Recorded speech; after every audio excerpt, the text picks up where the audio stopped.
নেপালে দুর্নীতি ও সামাজিক যোগাযোগ মাধ্যম নিষেধাজ্ঞার বিরুদ্ধে তরুণদের আন্দোলন রাজধানী কাঠমান্ডু থেকে ছড়িয়ে পড়েছে দেশের বিভিন্ন জেলায়।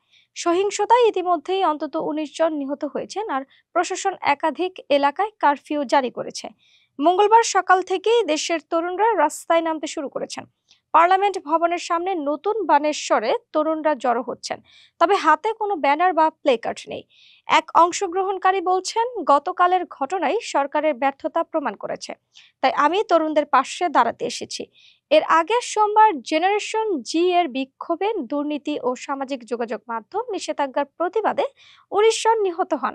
এই ঘটনায় সরকারের দমন নীতি ও পুলিশের কড়া ব্যবস্থার তীব্র সমালোচনা করেছেন ক্ষমতাসীন ও বিরোধী দলীয় নেতারা। পরিস্থিতি নিয়ন্ত্রণে রাখতে প্রশাসন রিং রোড ঘিরে কাঠমান্ডুর বড় অংশে সকাল ৮টা ৩০ মিনিট থেকে অনির্দিষ্টকালের জন্য কারফিউ জারি করেছে। পাশাপাশি ললিতপুর জেলাতেও আলাদা কারফিউ জারি হয়েছে। দুর্নীতি ও সামাজিক যোগাযোগ মাধ্যম নিষেধাজ্ঞার বিরুদ্ধে আন্দোলন রাজধানীর বাইরে বিভিন্ন জেলায়ও ছড়িয়ে পড়েছে। সোমবার দেশ জুড়ে দামাক, বিরাটমোড়, ইটাহারি, বিরাটনগর, জনকপুর, ভরতপুর, পোখারা, বীরগঞ্জ, বুটওয়াল, বৈরহারি এবং একাধিক শহরে তরুণরা বিক্ষোভে অংশ নেন। অনেক জায়গায় বিক্ষোভকারীদের সঙ্গে নিরাপত্তা বাহিনীর সংঘর্ষ ঘটে।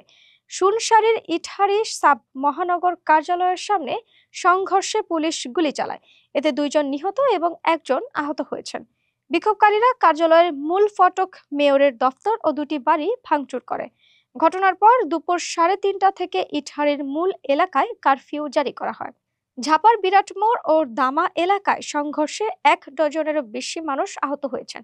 বিরাটমোড় পুলিশ পোস্টে আগুন ধরিয়ে দেওয়া হয়, আর দামায় প্রধানমন্ত্রী কেপি শর্মা ওলির বাসভবনে ইটপাটকেল নিক্ষেপ করা হয়। পুলিশ পরিস্থিতি নিয়ন্ত্রণে রাখতে গুলি ও টিয়ার গ্যাস ব্যবহার করেন।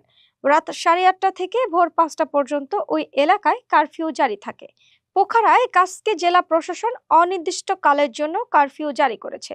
দুপুর ২টা থেকে কার্যকর এই আদেশে শহরের প্রশাসনিক কেন্দ্রীয় এলাকায় ৫ জনের বেশি জড়ো হওয়া, মিছিল বা সমাবেশ নিষিদ্ধ করা হয়।